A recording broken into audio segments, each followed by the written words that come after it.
All right, Proverbs 20.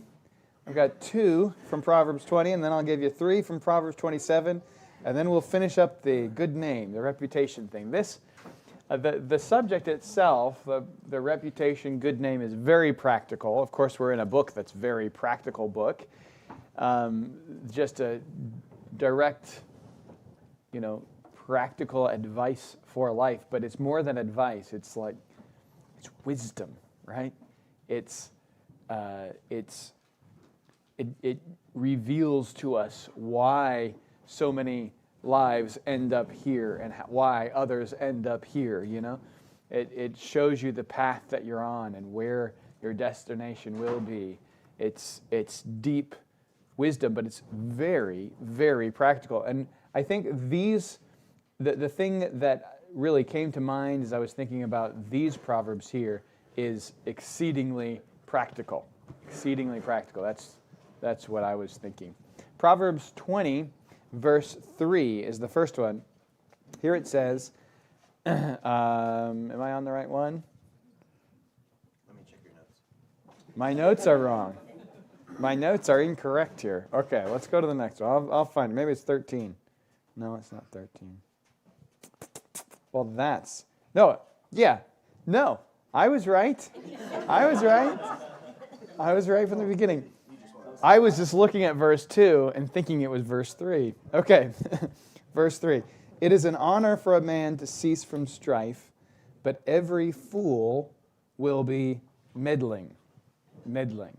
So it's an honor for, here's a thing that's honorable.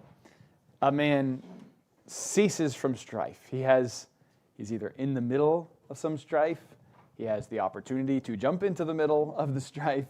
Whatever it is, he's choosing to cease from it, to back away from it, to end the strife. Remember what Jesus said? By the way, the Proverbs and the teaching of Jesus are so similar. It's almost as if Jesus is the only man as wise as Solomon. It's almost as if maybe that's true. And that's what they said about Jesus. No one's ever taught like this guy. And that's true. Jesus, of course, mirrors the wisdom of Proverbs because Proverbs comes from God who Jesus is, right? So it is an honor for a man to cease from strife. Remember what Jesus said, blessed are the peacemakers, the ones who cease the strife, who end the strife. That is honorable. That's an honorable thing. Let me just give you a very obvious, practical, something we can all recognize in our world today. We have a president who has gone out and solved, 8 different wars, conflicts, and that kind of thing. He's been involved in bringing them to peace. Now, whatever you say about President Trump, it's really hard to criticize that, right? I mean, okay, well, let me find something else to criticize him over. I can't criticize him over that because that is an honorable thing and everybody knows it. You can't get around the fact that the person who ends the strife is the one who gets the honor. And so this might not feel like it's the case in the heat of the moment when you're angry at somebody, but if you will stop and try to bring an end to the conflict, that's when you'll get the honor. Where if you're insistent on continuing the conflict because, he wronged me, I'm going to get him, guess what? That's going to lose you the honor you could have had by ending the strife. But then it keeps on going. Every fool will be meddling. Now, meddling, we don't use that word a lot, and when we do, we usually mean, you meddled, you got involved in something that you shouldn't have been involved in. But really, it's just talking about a quarrel. He does the opposite. He continues the fight. He quarrels. He continues that fight. So let me give you one more from Proverbs 20, and then get your thoughts before we jump over to Proverbs 27. Proverbs 20, verse 29, if I've got the right one. I think it is. Okay. All right. Very practical. Very practical. Look at this. The glory of young men is their strength. Here's another honor, glory. This is for young men, and their glory is their strength. the beauty of old men is the gray head. Thank you. All right. Welcome. I would have been very disappointed if we had not got some.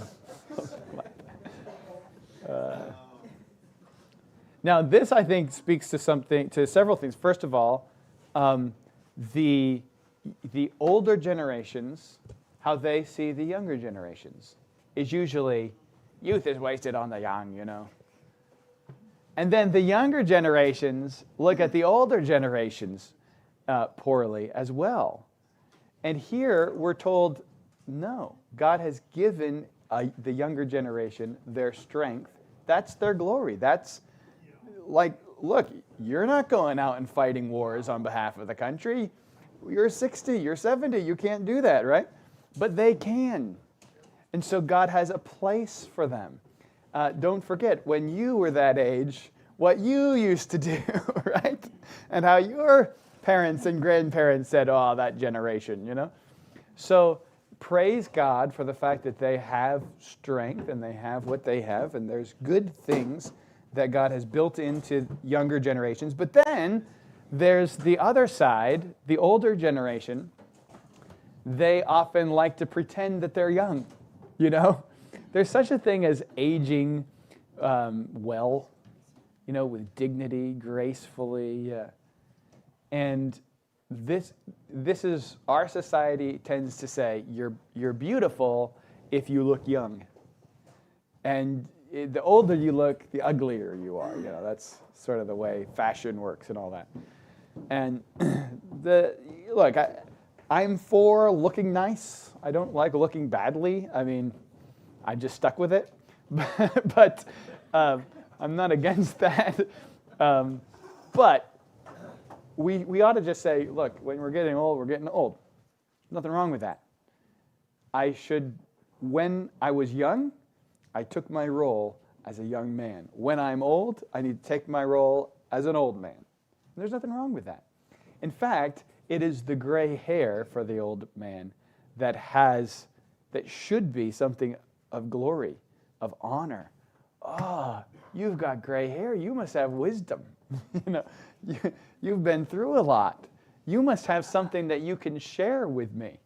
Ah, you have strength. Good.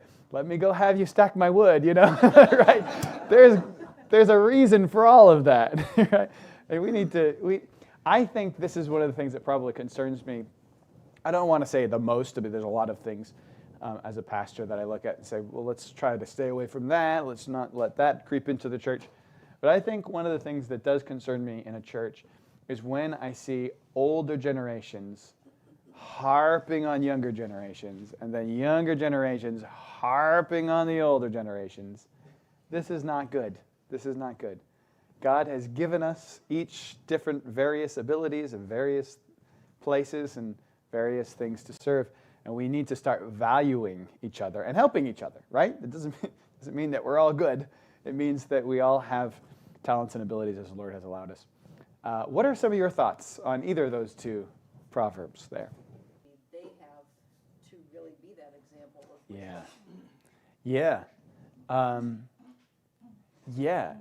That is so true. And this is what we're seeing in Proverbs, is Solomon saying to his son, who, by the way, is not going to listen to him. We know what Rehoboam did. He's saying to his son, if you could only if I could impart, if you would listen to me, I've been through some things. And I can tell, I have some wisdom I can share with you if you'll only listen.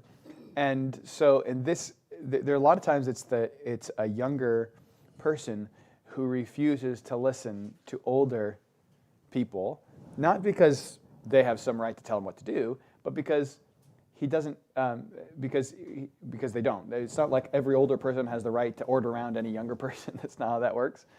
But it's still true that as a younger person, you should be looking at those older and saying, okay, what have they learned that I haven't learned? You know, the only difference between me and Micah is time and effort. That's the only difference between me and Micah. There's a certain amount of time that has passed since I was his age, and a certain amount of effort and work that I've done during that time that makes me what I am today versus what he is now. But those are the only two things between us. So if we start looking at it that way, then we can say, okay, well, all right, how do I put in the time? How do I use the time between now and when I'm their age to be what they are or better now? And you know how you do that. Well, you're not going to do it if you won't listen to them, hear what they had to go through, hear the types of things that you go through. And so a lot of times I will think of it differently than you, because I guess most of my life I've been on I'm the younger one looking forward sort of side of things. But I know, but I'm getting to that line. But your point, Steffi, was that often it can be the older generation that won't share that information, that won't see the younger generation as people to mentor and to help and to share their experiences with, maybe because, they don't want it, they don't whatever.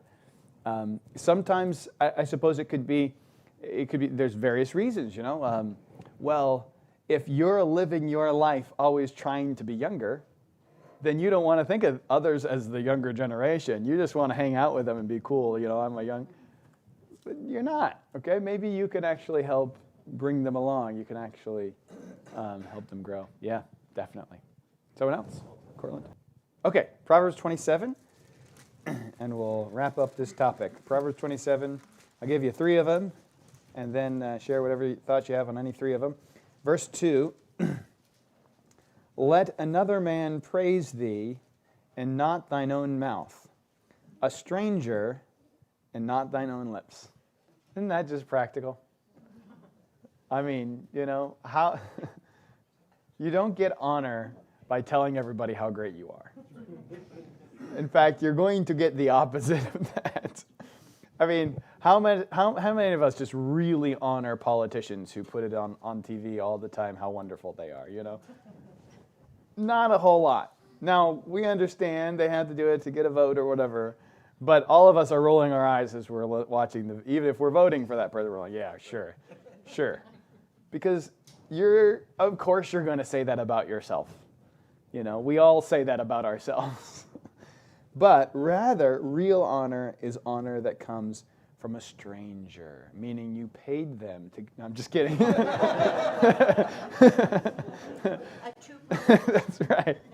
That's right. No, it comes from somebody who says, wow, it sees your manner of living, sees the way that you act, sees the wisdom. Now, what's a good example of this in Solomon's life? Maybe the Queen of Sheba, who is a stranger to Israel, but because of Solomon's wisdom, she came and saw and honored Solomon and eventually honored God because of the wisdom of Solomon. That's real honor. That's why that story is mentioned, because wow, he must have been really wise to have a stranger come and say, wow, this is honorable. Sure, all of his servants and all the people there are going to say that he's wise. He's the king, right? You're not going to go say he's a fool. But a stranger came and honored him. That means something. And I think we ought to, maybe sometimes we're in a situation, if I want to make this very practical, where we do a thing and we're kind of embarrassed about it, but we're like, well, at least nobody I know was around, But we ought to say, look, I want to act the way that is wise in a Christian manner, even when I don't know any of the people around me, because that's real honor, that's real character. Even when the only people around me don't know me and they don't know anybody who knows me and I can't tell anyone, I'm still going to live this righteous life. That's the kind of honor that is real and abiding. Let me give you another one, just so we can try to get all 3 of these in, but make a mental note on something you wanted to say on that one if you have something. Proverbs 27, verse 18.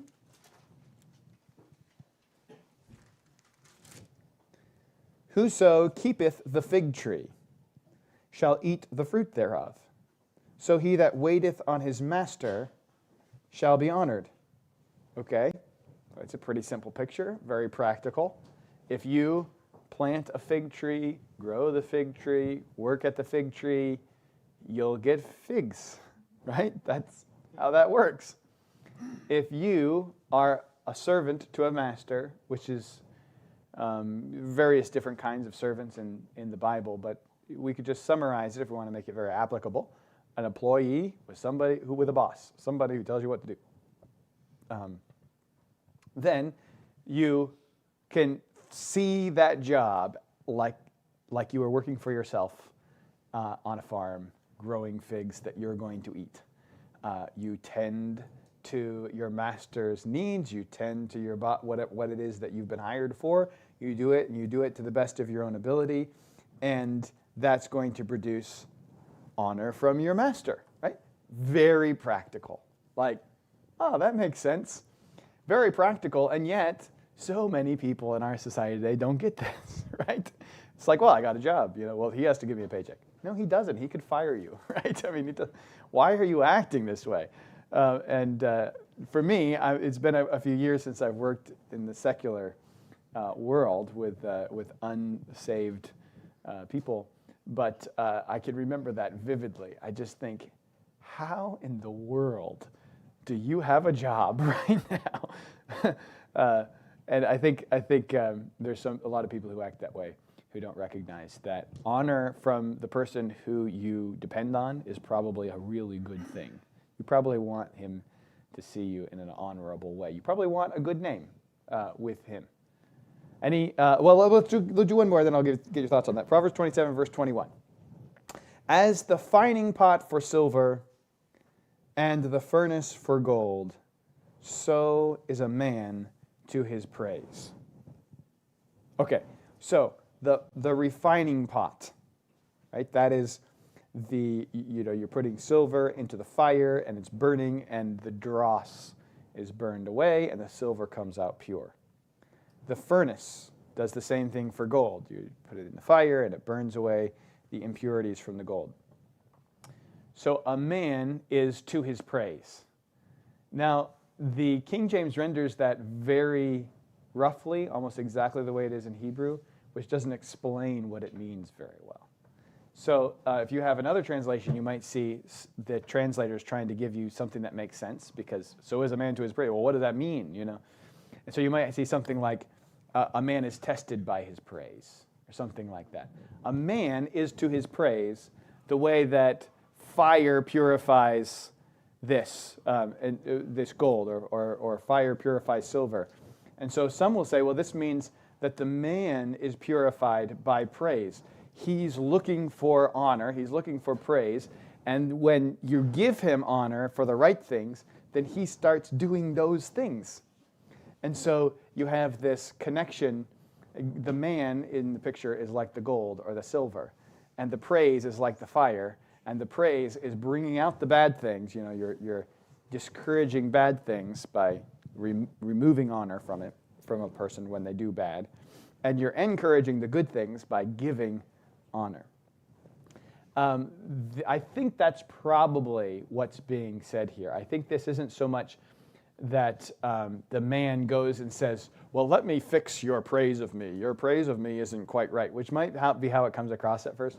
I'll refine and the praise becomes the gold or the silver, and the man is the fire who's fixing his praise. I don't think that's what's in mind, and the way the Hebrew is structured seems to reinforce that. What he's saying is that the praise produces certain actions in his life, which is why we should praise people when they do good and rebuke people when they do wrong. These are things that ought to be common in the church. If a person is doing, not they offended you, okay, they looked sideways at me when I was walking past it. That's not what we're talking about. We're talking about sin, actual sin. It is the responsibility of people of their church family to say, hey, that's sin, man. You got to stop that. That's not okay. And conversely, when somebody is doing right, it's the responsibility of the church to say, that was awesome. That is so cool. That's wonderful. Why? Because you can help to mentor, to help refine a person by simply being careful with the praise that you use, how you praise them. I can remember, I can remember being shocked that a certain, I'll call him an employer, so that way it's not, he's in heaven now, so it's okay. He was a pastor. I was shocked at how well he thought of me when I found out about it, because he never said it. And I thought to myself, well, boy, I wish you had said that to me. And I learned it over time, slowly, that he actually really did appreciate me. But for a year or two, when I was working under him, I just thought, yeah, I think this guy's impossible to please. And here I was pleasing him, and he never told me. Right? That's not a good strategy. Not in leadership. It's frustrating to those that you're leading. Praise is important, and not just praising everything they do. Everything you do is good, but rather careful praise that removes the dross like silver is refined and removes the impurities from gold.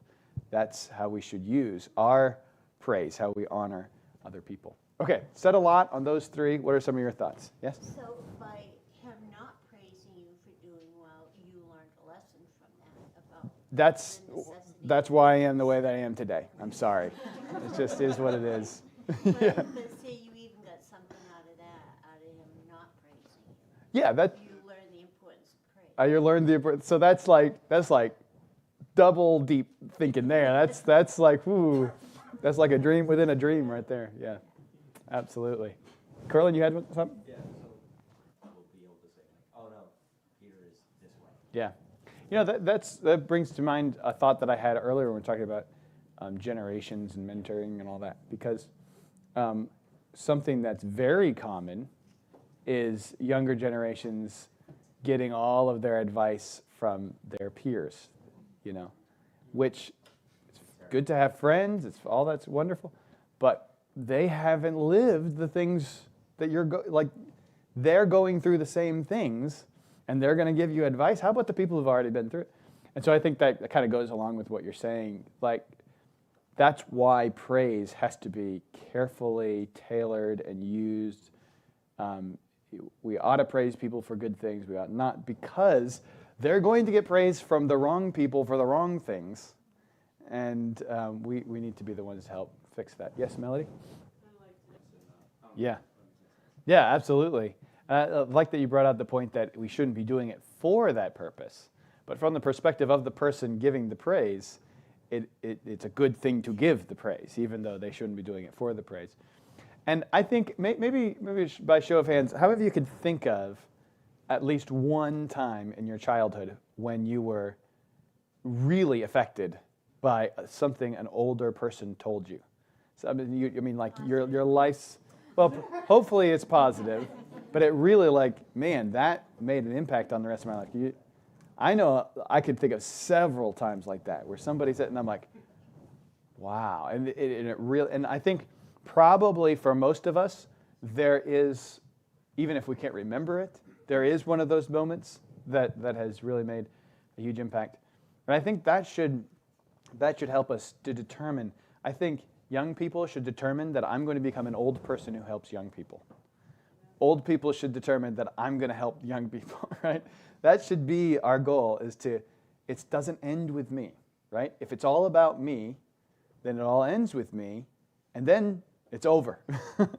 But if I'm getting it so that I can give it to someone else, I'm receiving it from the older generation, I'm going to pass it on to the younger, that's our goal, that's our heart. Yes, Rhonda? Yeah. Yeah, absolutely. And influence too, and I think you probably, or at least I was thinking it while you were saying it. I don't know if you said it, but influence is like, yeah, I say one thing, and well, they're still that way, right? It's like influence is a long process, dripping. I think maybe it was Cortland that made me think, but I think even as you were talking, I was thinking about how, yeah, influence is the long haul. It's long little drips of water that slowly fill up the tub. It's a weird illustration that just came to my mind. It's just, I think that's the way we ought to remember it. It's a long-term thing that we're doing. I saw a hand. Was it Lori? Yeah, Rhonda just. Very good. All right, let's pray. Our Father, we trust that we have gathered and reaped and gleaned great baskets full of wisdom today. We thank you for the wisdom of the good name, the honor, the glory, the shame, all of those things that are included here for the very practical advice and really commandments that you've given us here, direction for our lives. Help us to now have your Spirit, not only as we've learned it, but as we go from here, putting it in practice. Give us that wise lifestyle. And we pray these things in Jesus' name.